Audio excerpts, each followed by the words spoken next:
Hey everyone, Craig with Single Length School, and as you can tell, we're out on the course, and unfortunately I found myself on the beach. So how are we gonna handle this? I'll be right back and show you how.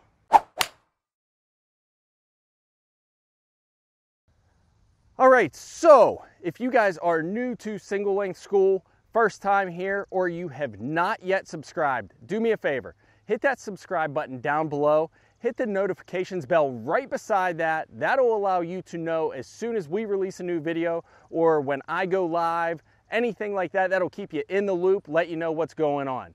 Also, if you have not yet followed us on social media, head over to Facebook or Instagram. You can find us at Single Length School, or you can find us on Twitter at One Length School. If you need to send me an email, singlelengthschool@gmail.com is the address. So, I've been getting quite a few questions on how to take on the bunker and my tips for the bunker. So the tips I'm going to give you can work for everybody, whether you're a single or one length iron player or whether you play the variable irons and the variable wedges. But what I will let you know, and what I found out, is that if you have one length or single length irons, a bunker shot actually gets a lot easier. Why? Well, when you're in a bunker, you've got to generate more speed. Even though I'm greenside right here, I still need to generate speed to get up and out of this bunker. Having the longer club allows me to do so. Now, that's not to say you're wrong if you're playing regular length wedges. I'm just giving you a tip here that allows you to understand why one length and single length irons can actually be beneficial in a situation like this. So when you find yourself in a greenside bunker, there's a couple things you need to factor in. And one is, how far do I got to go to the pin? How far do I want to land it? And what's my lie? So what I'm going to show you today is going to allow you to get out of the bunker, get onto the green. Now, by no means do I want you guys to think or try to get close to the pin when you're getting out of the bunker. Most amateurs, this is a sore spot. All I want you to do is get onto the green and putt. I don't care if it's 30 feet past the hole. I don't care if somehow you get lucky and it goes in. I'm going to show you how to get out of the bunker and get onto the green. So the first thing you're going to do is grab your most lofted wedge.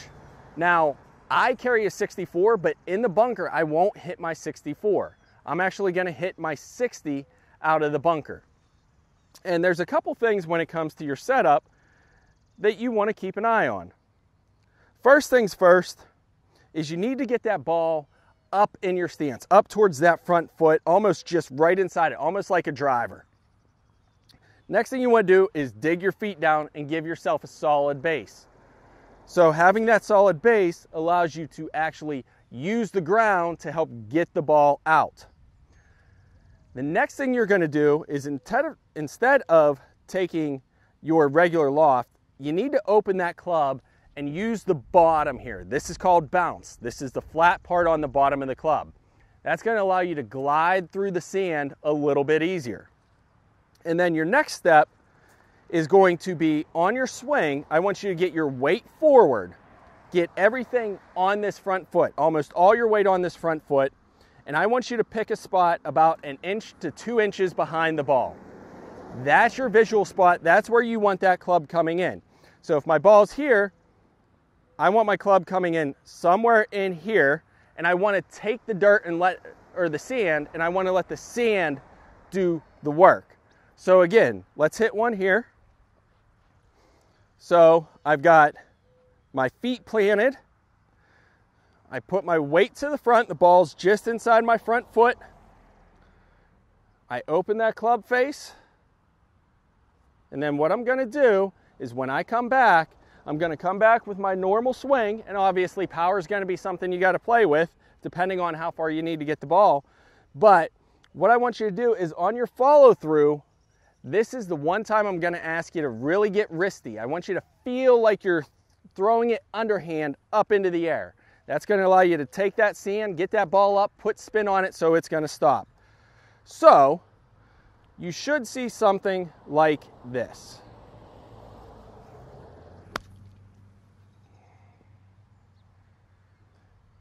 and I caught that one a little bit clean, but I'm in the middle of the green. And if I had the ability and the funds, I would have a second camera on the green. But Minka, we just got done playing 9, so she can vouch that's middle of the green. She's sitting there laughing, shaking her head, yes. But again, what I did is I actually got that feeling that I was scooping that ball out. That ball hit, took about 2 bounces, and stopped. So let's go through it again. And again, I'm going to give myself a little bit worse of a lie. So this one's a little more buried. Same thing, but when it's a little bit deeper in the sand, you got to swing a little bit harder. So I'm going to dig these feet in.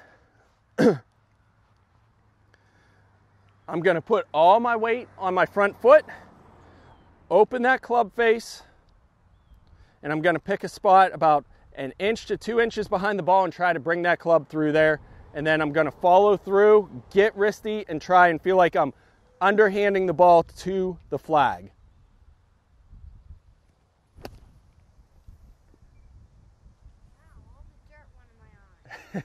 Sorry, Mink. I put a little bit of sand in her eye on that one. But because that one was a little bit deeper, I didn't get as much spin. But it is about 3 feet from the other ball. Now what I'll do is I'll show you guys afterwards where these balls ended up. But let me get one more for you. And let me give you the worst lie possible. That dreaded, buried, fried egg sand shot. So I'm actually going to step on it, get it down in there a little bit. So you guys can probably barely see that ball. And it doesn't look pretty, but it's the same shot, the same motions. I'm just picking out a landing spot, getting these feet nice and deep. Weight forward, face open. Now, with something like this, I want to get a little bit more behind it. So maybe this one's a little bit closer to 2 inches behind the ball. And this one's going to be a harder swing because it's buried. And it's out. So, guys, those are your bunker tips. I'm going to hit you one more here. Now, that fried egg, I will tell you, it came out hot. It's off the green, but I'm not still in the bunker. And that's the key, guys. You don't want to leave yourself in the bunker. That's the worst case scenario. But again, I got a nice lie here. Feet get buried. Weight forward, club face open. Looking about 1.5 inches behind the ball. And I'm going to feel like I'm underhand tossing it to the flag.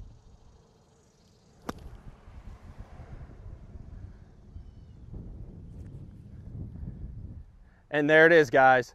So what I'm going to do is I'm going to show you a picture of the 3 that were non-buried, show you how nice they came out and how they all landed in the same area, ended up, there's probably a spread of about 12 feet. So if you guys haven't followed yet, make sure you hit that subscribe button. Hit that thumbs up if you like this video and it helps you get out of that bunker. Hit that notifications bell, and don't forget, Facebook and Instagram at Single Length School, over on Twitter at One Length School. And again, guys, you have any more questions, it's singlelengthschool@gmail.com. Thanks a lot, guys, and we'll see you in the fairways.